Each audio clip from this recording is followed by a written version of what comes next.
Am I a hero? Am I a hero? We're here to challenge your definition of a hero. Hello, everyone. Welcome to the 10,000 Heroes podcast. I'm Nathan Ramos, my co-host here, Ankur Shah Delight.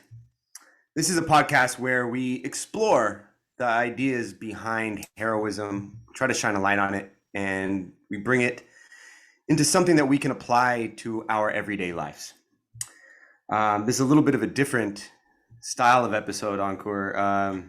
Let's frame this a little bit. You sat down with someone named Jeffrey Fox. He wrote a book called The Rainmaker, a very important book for you in terms of your study of sales. Yeah, how to be a rainmaker. But this interview didn't go the way you had thought. No, yeah. So I read this book, and I'm pretty new to sales. I've been doing some sales in the last year or two, just having a coaching business, which is kind of a new thing to me. And I've done sales in the past. I used to work at farmers markets, so that's all sales all the time. But it's not very salesy in the sales culture. And sure. I'd see myself historically as someone who is anti-consumerism, anti-capitalism, anti-sales culture. All of this was culturally very far from me. But I've got to learn about it. So I read this book, How to Be a Rainmaker, that was recommended by, I don't even remember, but somebody I trusted. And the book just blew me away. It's short. It's got 50 little chapters. They're in Roman numerals. And every single one was totally actionable, precise, and clear about how to be better at sales, which is what I would have hoped for in a good sales book. But at the same time, it was really, for me, it could have doubled as a manual for how to be a good friend and how to have really powerful human relationships, which I did not expect from a sales book. And so I got all of this relational and spiritual content out of it that just floored me. I was reading every page I turned. I was like, damn, this is amazing. Like, I want everyone in my life to read this. This is so powerful. And then on a lark, this is a young podcast. We're not household names at this point, but maybe by the time someone's listening to this, we are. Who knows? But so I emailed Jeffrey Fox, and I was like, hey, I have this podcast. It's about heroism. I really appreciated a lot of what's in your book. It resonated with what I've learned in meditation and other disciplines. Would you like to be on the show? I was surprised. He said yes. And we had this interview, but I tried to lead. I tried to open with this idea, like, wow, the spiritual content of your sales book is so high, and it was so surprising for me. And I tried to get him to go down the direction, and he was not taking the bait. You were kind of trying to shove a square peg into a round hole. So you heard the interview. I listened to the interview. Yeah. Yeah. Is that how you I would describe say, what I was trying to do? But I would say he was very true to himself. So then it made me wonder, like, what's Ankur after here? Like, what was it that you would, I guess, just ask, like, what would be the ideal answer to some of those questions? Like you said to him, explaining these parallels to your impression of it based on your experience with meditation and spirituality. But what would have been your ideal answer from him, or the answer you'd hoped to receive? Yeah. So it would have gone something like this. And this is kind of the answer that maybe I'm hoping to receive from every single person we're interviewing. This is what I'm projecting on everyone. And yeah, it's basically like, oh, Ankur, I spent 30 years doing sales, and I got better and better at my discipline. And I realized over those years that the key insight in order to achieve excellence in sales was really about being aligned with the spirit of pure consciousness and being transparent and egoless and melding with all of humanity and all being in this non-dual state of awareness. And I want when I interview a blacksmith, I want them to say that, when I interview some sort of like horse caretaker, I want them to, I think that's what I'm hoping to get out of everyone. Maybe that's so far off base that at the end, at the very height of the development of skill in your craft, in your field, is some some type of breakthrough, creative insight. I mean, it's just like we say spirituality. I guess I can't really say it better than you just said it, but into this, like you say, non-dual state, but some process of developing ourselves, no matter what we're doing, by paying attention to ourselves and developing skill, would lead us there inexorably. Yeah, exactly. Access to universal truth that is then Right. applicable to everyone else in the human project. Right. But Which I think he has, like that's what okay. I found Yeah. in the book, You do, but in your conversation, felt that maybe you guys couldn't get the same language.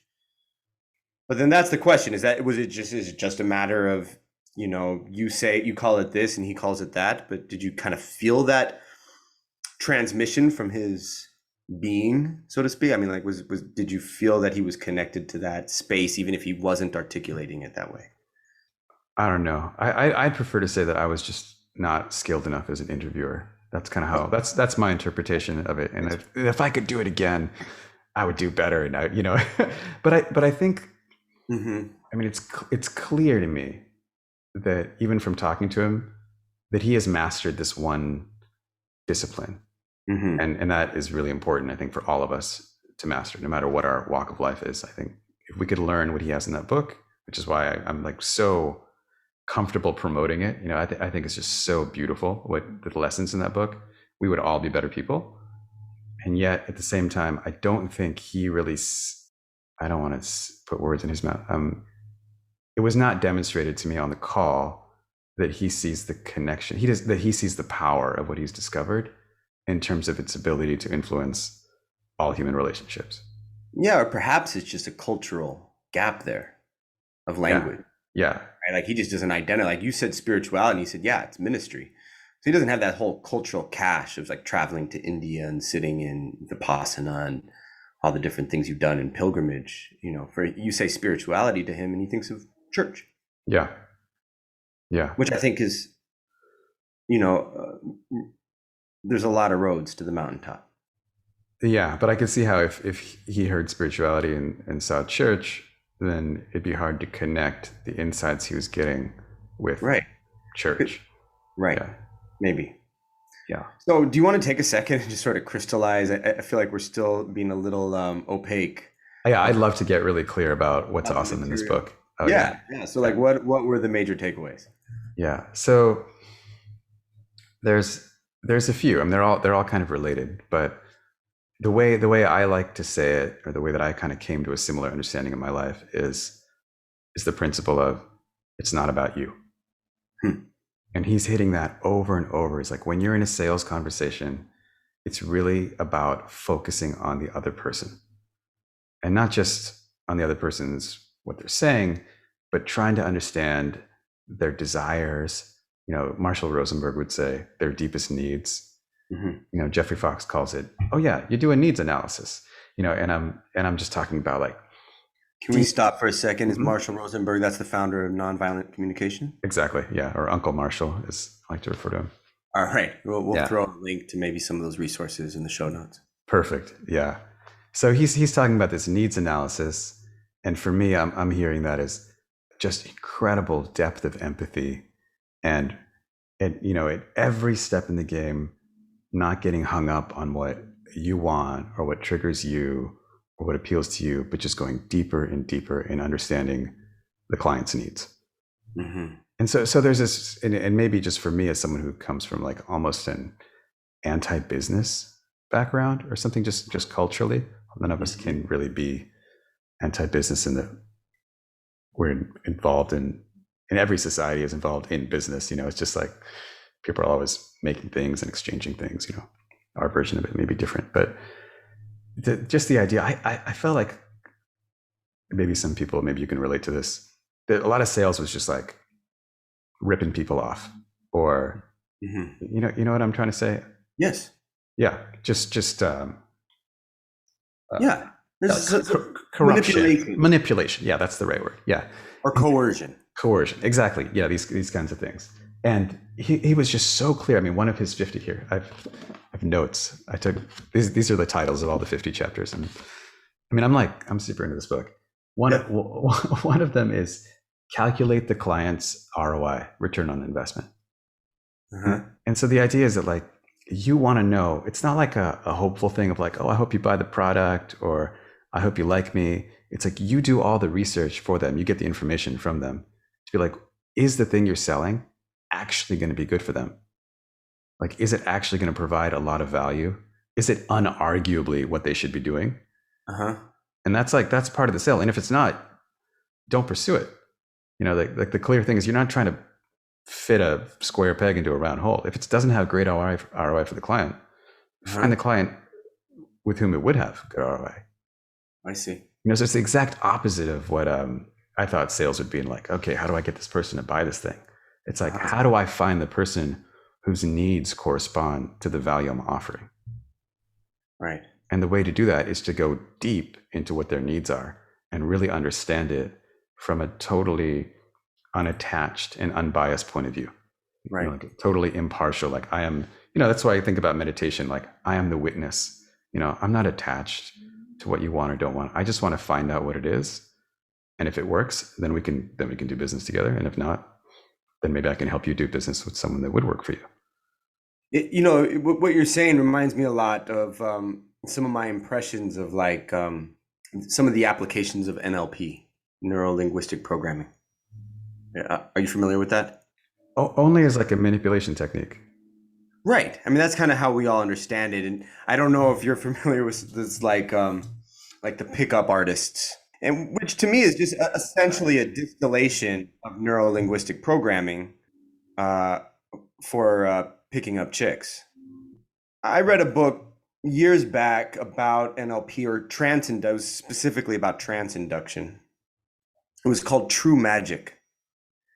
And it combined these methods, which I think NLP is sort of an umbrella term, you know, that for sort of a lot of these applications for how we can arrive at outcomes based on our communication. But you know what they say in defense of NLP is that it's just really good communication. You're modulating your communications based on what you understand about the person you're speaking to, your audience's maps of the world. I'm confused. So are you saying that understanding someone's needs? Well, they would take it a step further, not just understanding their needs, but understanding how they process images, how they create meaning. And then based on that understanding of how they do that processing, you're changing your communication to be clearer with them or to get better outcomes from your communication with them. But it's kind of similar in what you're saying is that you could be learning this thing, which I mean is present in every communication. Is that me and you right now we're talking. You have a certain map of the world. I have a certain map of the world. When I say the word love, certain images are in your head. You have certain memories. It resonates differently than how. Now, by learning those, by understanding that, I can find a different way to communicate to get right to that place of meaning for you. Yeah. And I'm going to get more of the outcomes I'm looking for from my communication if I'm using that to communicate. Mm-hmm. Now, like on the surface, that just like, so I could just manipulate you based on knowing some of these, how you process information. Or I could see it as, it just all comes back, I guess, to the intention. Yeah, exactly. No, right? It's true.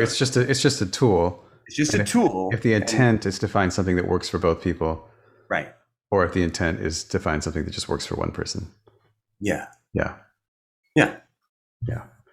Okay. No, I think that's a good point. And so I guess I would say what I got out of the book was a bunch of these tools that make communication like clearer and easier, but also, and I don't know if this was, I think it is explicit in the book. It's not just me projecting. I think it's that intent, you know, this really, you know, business is going to work for everyone best in the long term if it's really about everyone's needs. You know, so I think he's really taking it's not so explicit in these like moral terms, but I think he's really taking a stand for making sure it works, you know, for everybody in the best possible way. Yeah, I think it's both aspects. Another thing in the book that's kind of funny, it's like some old school type things, but he has some chapters that are about manners, about like how you dress, about Yeah. one's called Always Take the Best Seat in the Restaurant. Another one's called Always Park in the Back. And there's kind of these funny, almost like antiquated notions for us or our generation. But the idea is also, I think, really, really beautiful, is you never want to distract the prospect's attention from the conversation that you're supposed to have. So one of them is like never drink coffee in a meeting, or never say yes to coffee. It's like you didn't go to this client's office to drink coffee.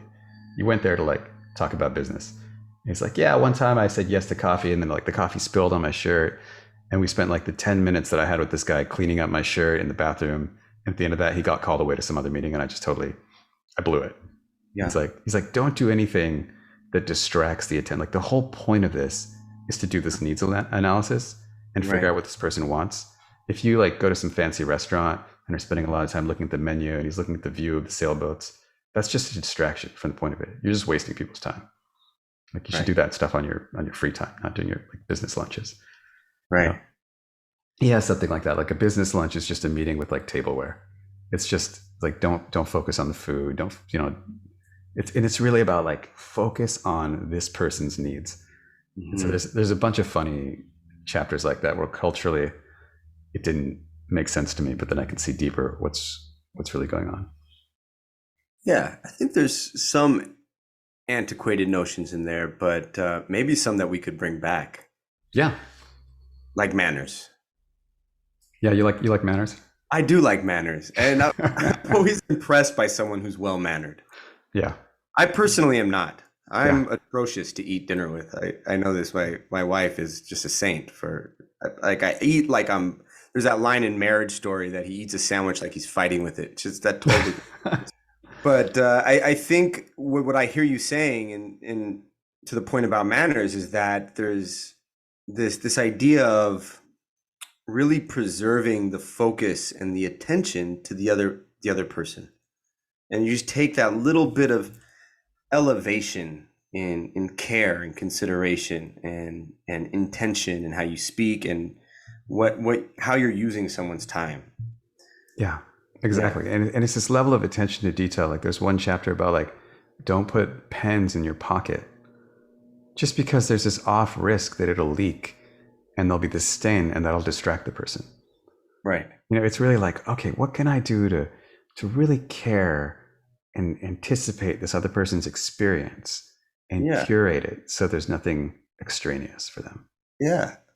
I mean, like, I don't know, like the more you talk and go over these points, I'm being drawn into your same sort of field here. Like this is really that, I mean, that like almost sounds like the type of care you would have if you were like creating like a Zen garden or something like that, this type of meditative approach to work. Oh yeah. No, it's beautiful. This whole, I mean, there's a reason that I'm so what else you got? What else you got? So another one I think has to do with the difference between it's going to be involved with hope, fear, realism, and planning. Those things are all, I'm trying to sort out how to say it out of that.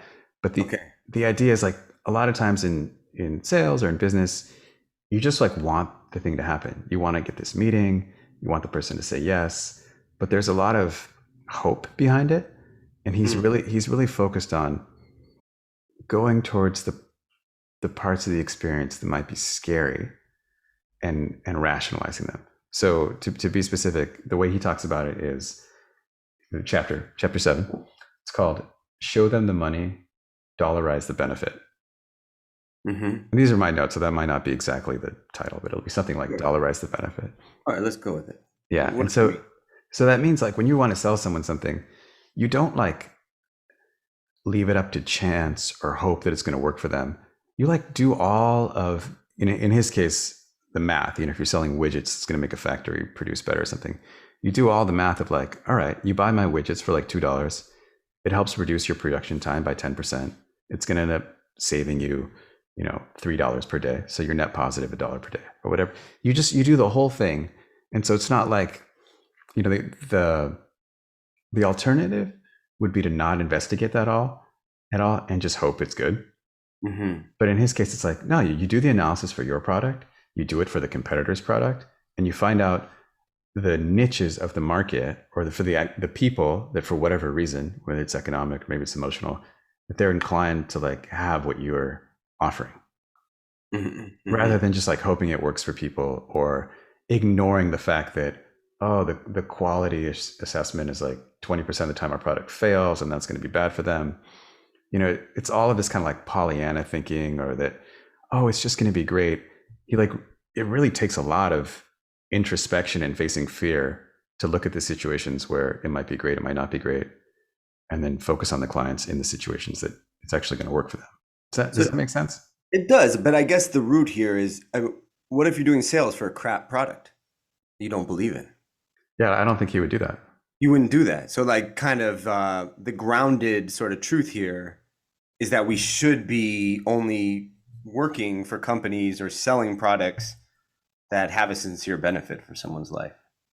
Not, I don't know, selling warranties to the elderly. Well, so I think that's the core of that is true. Yeah. But maybe to be a little more like morally relativistic about it, kind of step into the sales cycle here. I think there's just situations where the products provide value, and situations where they don't. So even some sort of like warranties to the elderly thing, I think, again, I'm putting words in Jeffrey Fox's mouth. And if we had a Twitter account, I would invite him to correct this on Twitter in some public way so we could learn. But we don't yet, but maybe we will. We should. Yeah. Is that it's all about focusing on the value. And so if there's a value of it to someone, like a real value, then he would probably suggest doing it. But for something where it didn't have value to most people, like some kind of scam, I think he would be like, he wouldn't be selling that, Yeah. But it might be that like certain products have value just to like a narrow range of people. And that's part of qualifying your lead. Yeah. Maybe. Yeah. And part of like this whole thing about, chapter 4, high receive, just really, really focus on, and that's his, his like sales language for empathy. He calls it high receive. High receive, which can we flesh that out? Like a receiver, you're tuned in and you're turned up as like some type of audio. Yeah, I'm imagining some kind of like ham radio, and maybe it's that like half duplex communication where you can only talk or listen at one time. You can't do both. Right. And so you're like always on the listening side. On the receive. Yeah. Got it. Yeah. So I think it goes back again to what we talked about before about the empathy and just really focusing on what the person needs and trying to find the right people. And to me, I guess there's a faith implicit in that, which is talked about a lot in the internet marketing world now that I've gotten a little bit into it, that everyone doesn't have to be your customer. You just have to find the people who are your customers. And there's like 7 billion people. So don't sweat it. You're going to find like the 1,000 people you need. And his work, of course, predated that. But I think it's a similar kind of faith that like, I don't have to force you to be my customer because I know that what I'm doing is valuable and the people who will find it valuable are out there. It kind of goes back to that old like crossing the chasm concept, or this product market fit, right? Like that. If I create something people want bad enough and I connect to those people, then that's the main obstacle. That's like the primary bottleneck of business, eh? And if I don't solve that first, then I'm just kind of catching up with myself, trying to manipulate the lead or coerce them into something. Yeah, I think there's a lot of truth there, and there's a mindset aspect of it. How so? Well, the mindset aspect is like, again, it's this faith thing. It's like, if I don't fully know and I don't have the confidence that those people are out there, it would be rational for me to convince the people I'm in front of to try and be my customer, to try and force them into that mold, because I don't have another option. Where if I have like the deep inner knowing that those people are out there, the minute I'm talking to a prospect, I'm like, oh, this is actually not this person's game. I can back off, and I can even be helpful. My goal would be to be helpful and be like, oh, this person doesn't need me. What do they need? Can I help them find what they need? Before I sign off and go find the person that actually has been looking for me this whole time. But if I don't have the faith that those 1,000 people or whatever exist that are looking for me, then the rational thing to do is to try and convince whoever I find. Right. Yeah, that makes sense to me.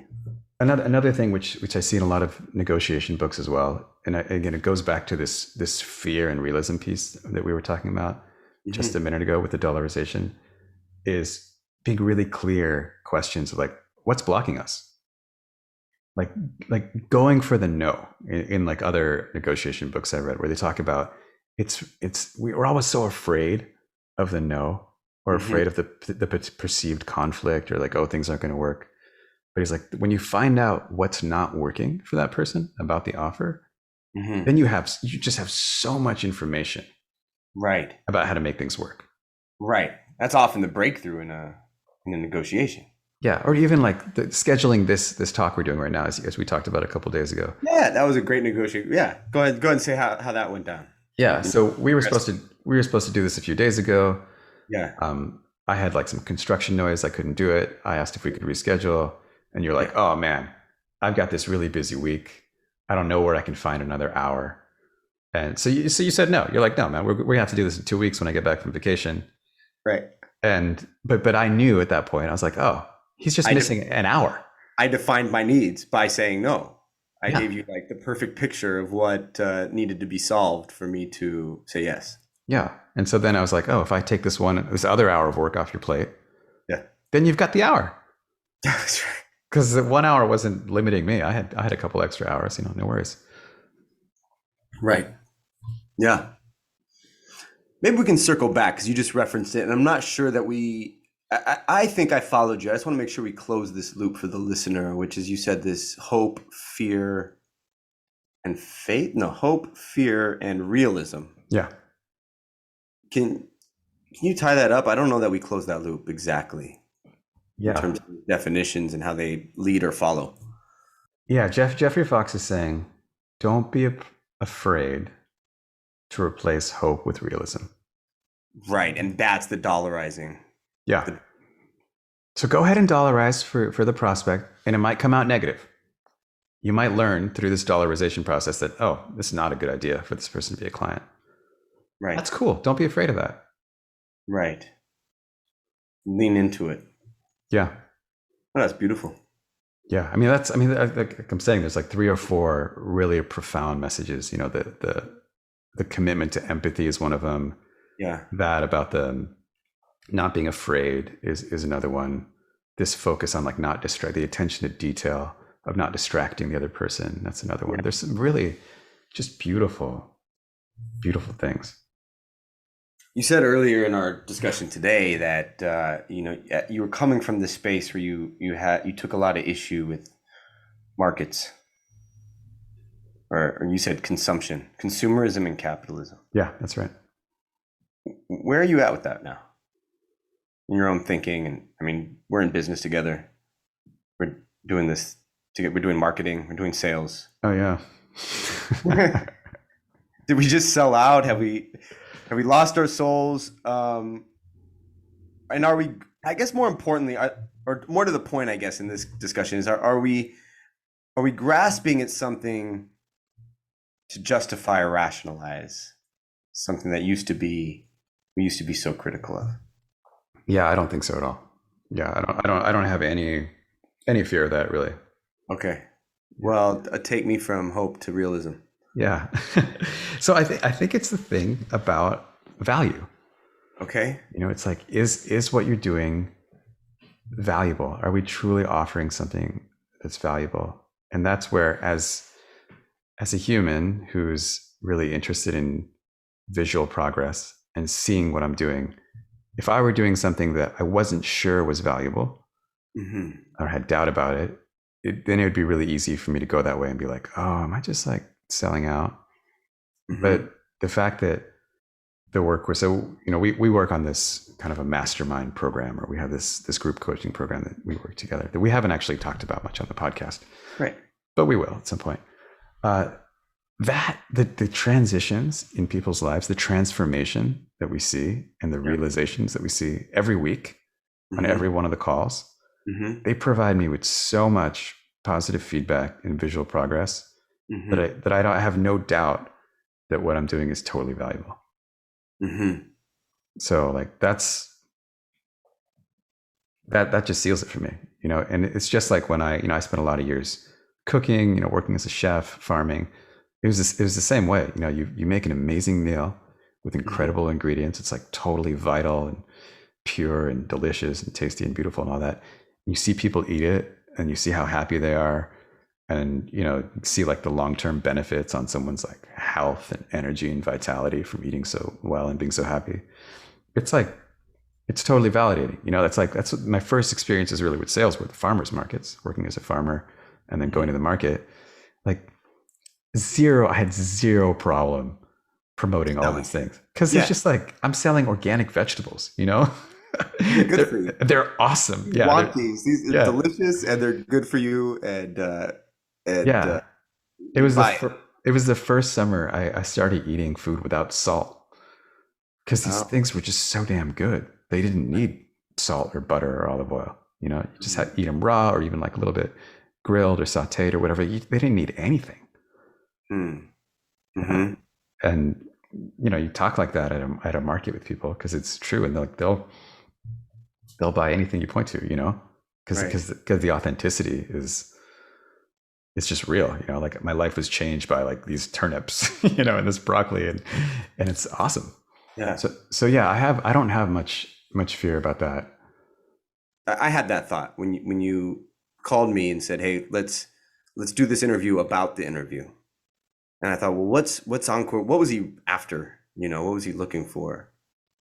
And this sort of central thing of like, well, I mean, me and you might use different terms when we say spirituality. I mean, I think any two people probably do.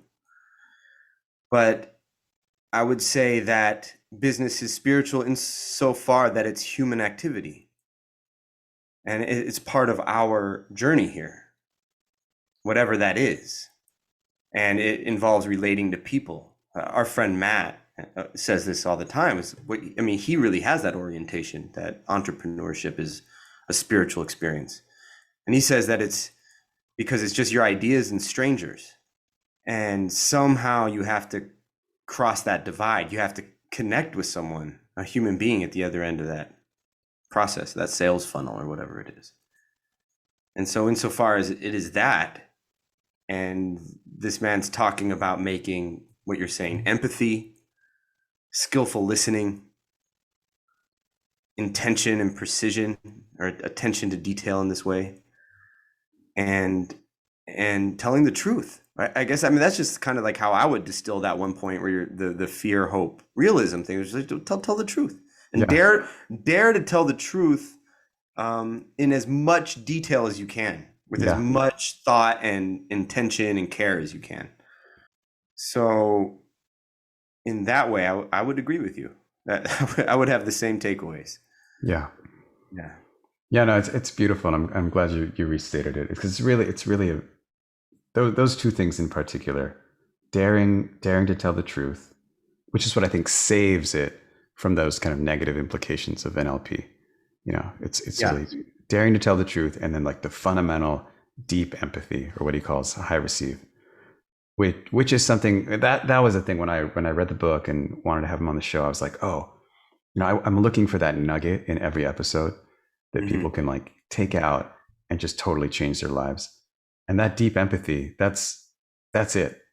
If the more we can develop that skill of listening, especially, and this is something like Ken Cloak talked about in a previous episode, but when we get triggered, or when we feel like we're hurt, or when you're in a marital spat or whatever it is, that's the first thing that goes, right? We just like focus on our issues, our needs, our desires, our frustrations, rather than like continuing to tune into the other person. And I feel like that's the Jedi, samurai, Yoda, businessman person, is like, there's this difficult meeting. This person quite is an amalgam of all of the. I was trying to picture that. I was like, how would I even dress for that for Halloween? I don't know. Yeah. And the person's in the meeting. They're like, your factory broke, or I don't know what the hell's going on.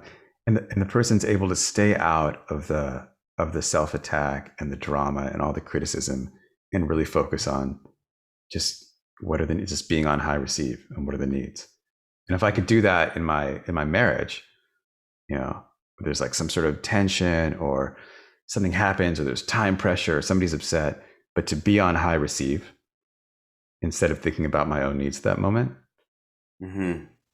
I mean, to me, that's like the key of a lot of this conflict awareness. I'm right. I mean, there's so many overlaps. So we talked about negotiation. I read that book. I think it was Getting to Yes last year, and I read a couple negotiating books. I believe it came from that one. They talk about the failure of negotiating from position. Mm-hmm. From position. Yeah, and that actually like uncovering interests is the language they use, but you could say needs, discovery or analysis, sort of the same. Yeah. Once we shift to that, we get out of position where I'm this and you're that, and we're kind of both and in our positions, and we're hunkered down. There's really nowhere the negotiation can move forward. Once you start to uncover like what someone's interests are and satisfy those, it's like a total change in the conversation. It's like almost flips instantly.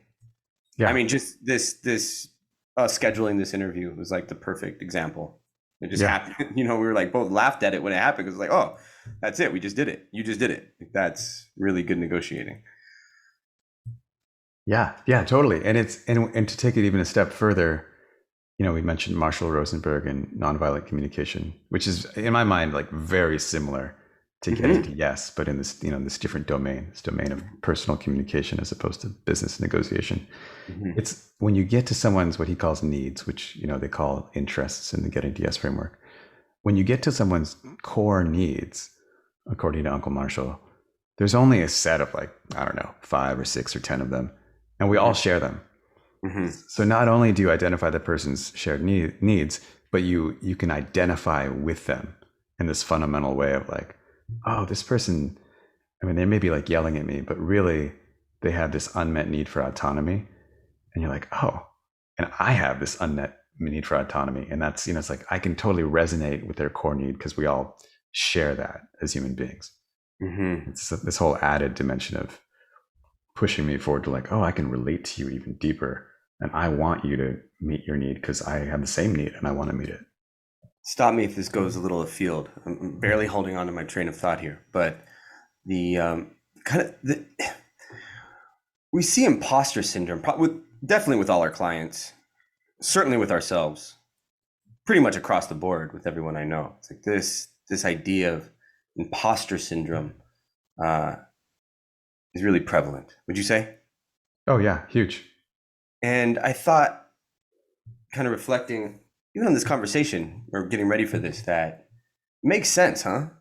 That like our need for authenticity is so strong.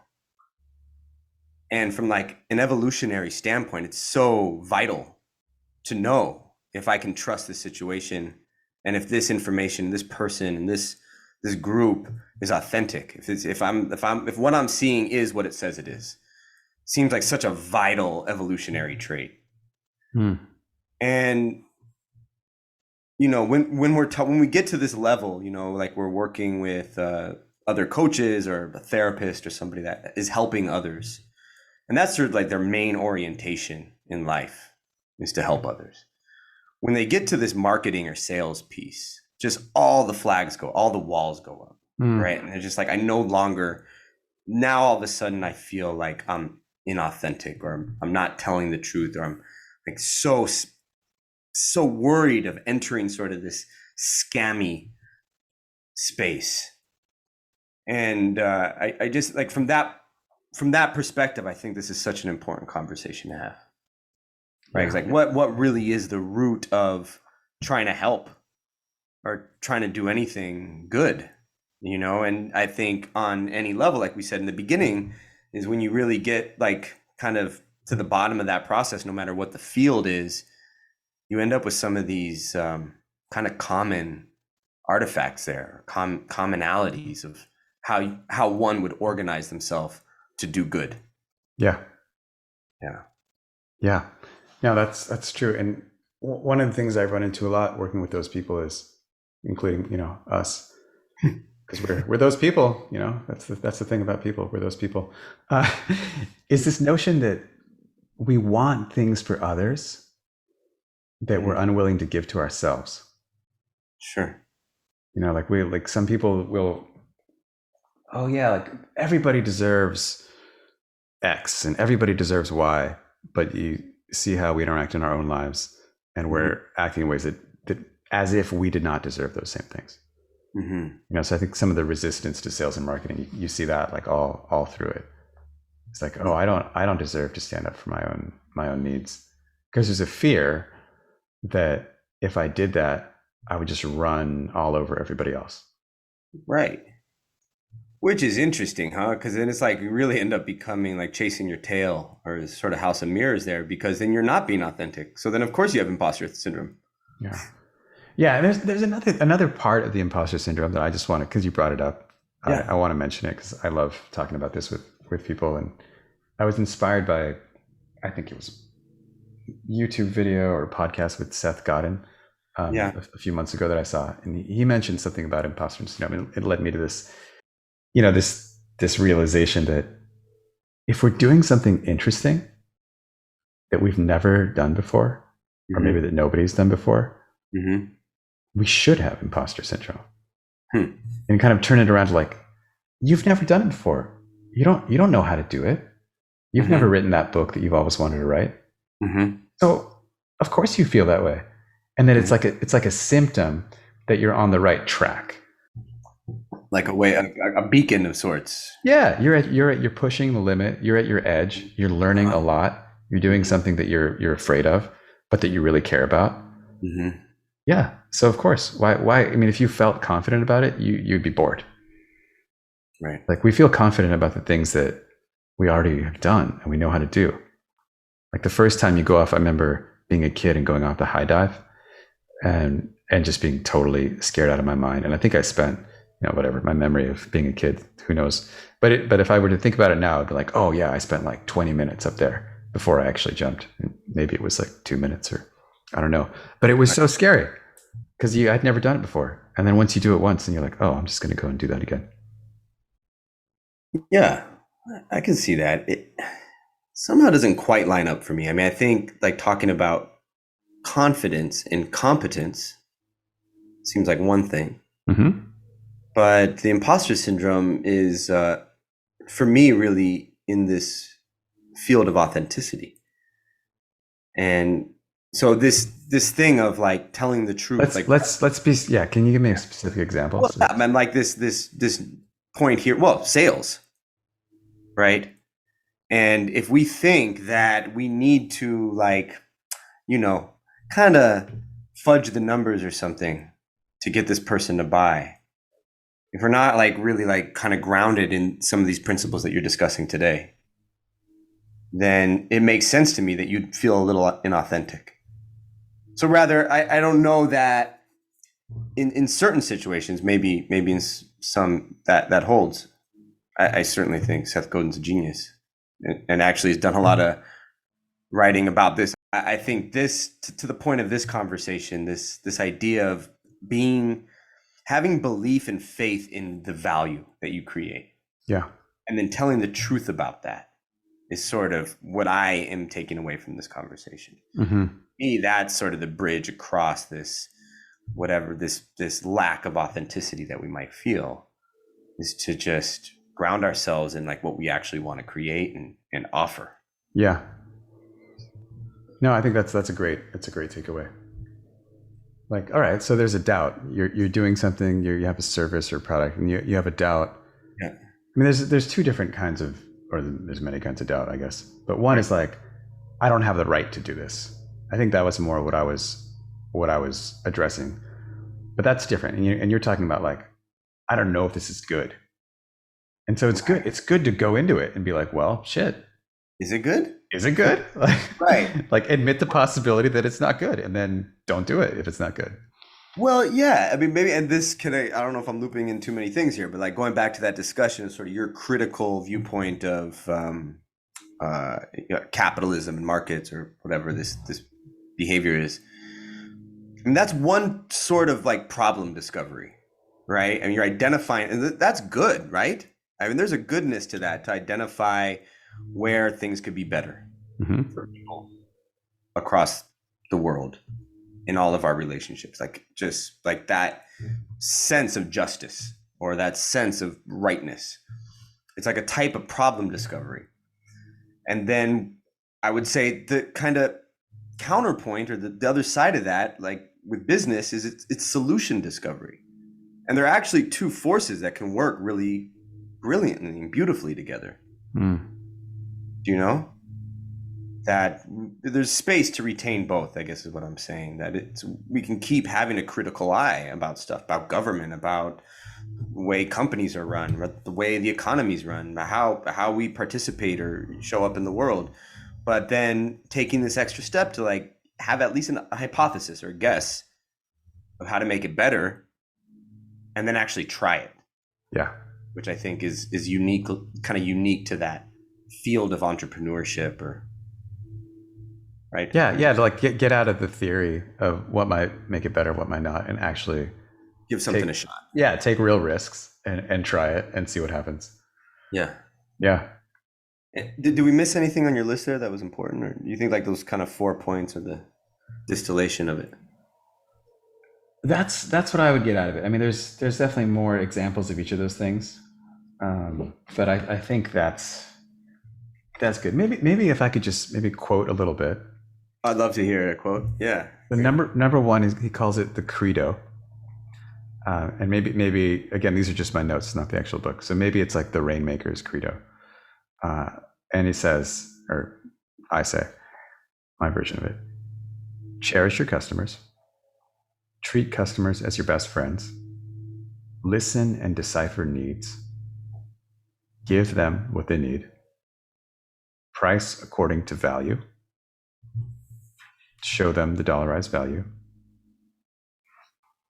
Teach customers to want what they need. Make the product the way they want it, when they want it. Give extra, always give a little extra. Remind them of the actual value. Thank sincerely and often. And ask to do it again.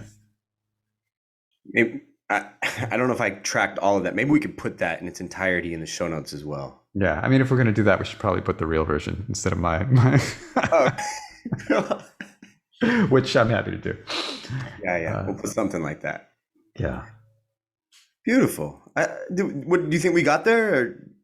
Yeah, maybe there's one more thing that I learned from this, and it goes back to this kind of some of the discussion around capitalism, but also some of the Seth Godin type stuff.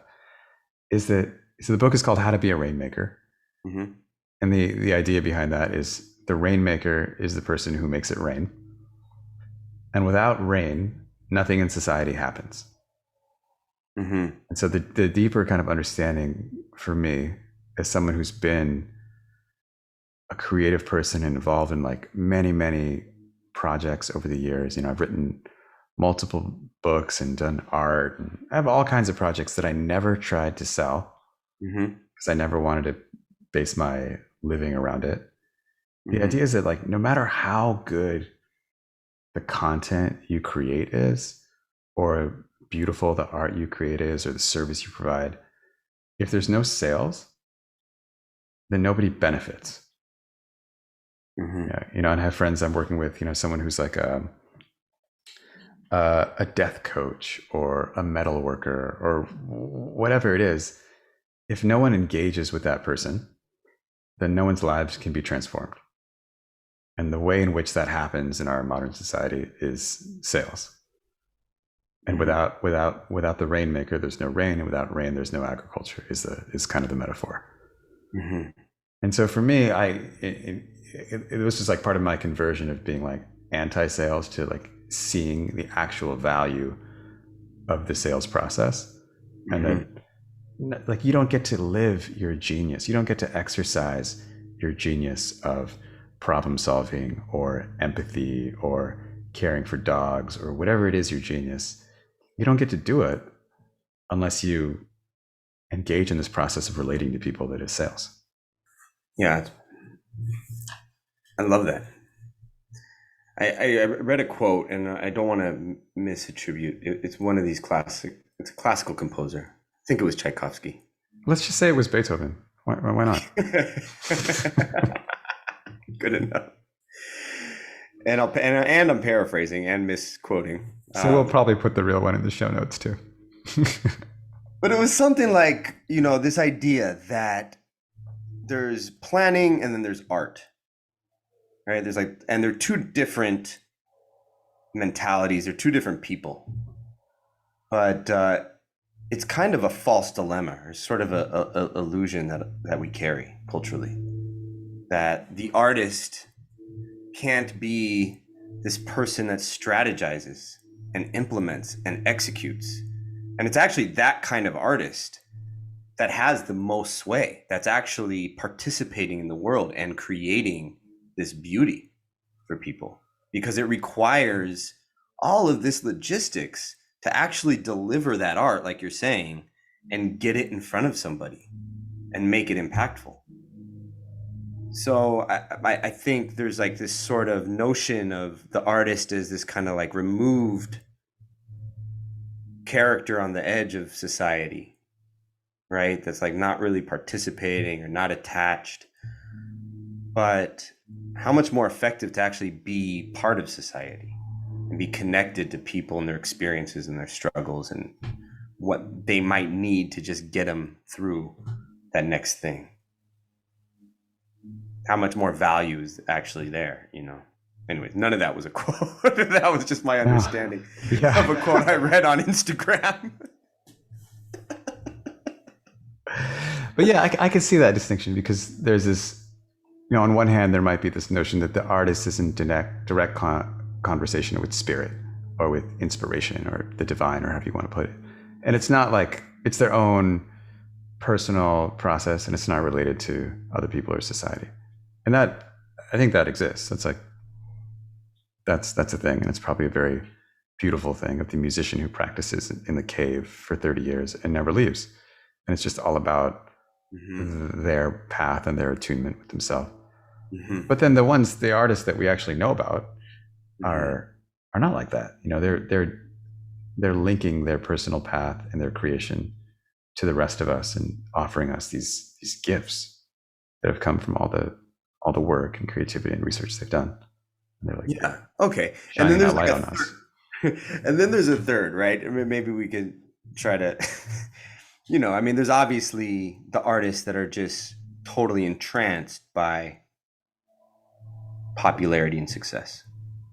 I'm trying to keep it positive here, man. Yeah, but I'm not gonna I'm not gonna bash anybody. But no, I want to ask you, like, there's a 18-year-old kid wants to go to music school, and his dad says, well, you gotta do something that can make you money. Is an artist, or is it a life sentence to be like, just you're a starving artist? That's one archetype. Or you're a mega millionaire, star of the world, celebrity. But this idea that there's a journeyman somewhere between those two, I guess that's what I'm curious about. What do you say to those people? Or just like any of our clients. I mean, we have exactly like what you were saying about the metal worker or the death doula, which is, I think it's the same thing. Like, I think on one side, we have a perception of art as if it's like this privileged class, like this is sort of an activity that can only happen for that person in the cave. And I guess I'm just challenging that. Maybe I'm not asking you a question. I'm just trying to express my opinion here. That there is this path. That there is a way to create from an authenticity, from an integrity, from a real belief in what you're developing, and do sales and do business and participate in the world. Yeah, you're affirming that. I'm affirming that. Yeah. Yeah. I'm relying on you to validate it. Yeah. Yeah. You don't need my validation. I don't need your validation. But I do think you're right. Oh, good. Great. Okay. So do we have this conversation? Do we have the Jeffrey Fox interview? Sans Jeffrey Fox, who we both now agree wrote a really great book. and however he defines it, there's really I don't know, maybe we don't even need to use the word spiritual, but like a humanistic core, ethical core, it's just like a few different bits of totally transcendent knowledge that we could all use integrating into our lives. So thank you, Jeffrey Fox. Next time I'll do a better job interviewing you. But I'm really grateful for that time that I had with him, and just this book. It's made a huge difference in my life. And the book again is called How to Be a Rainmaker. How to Be a Rainmaker. Put that in the show notes, and everything else we promised to put in the show notes.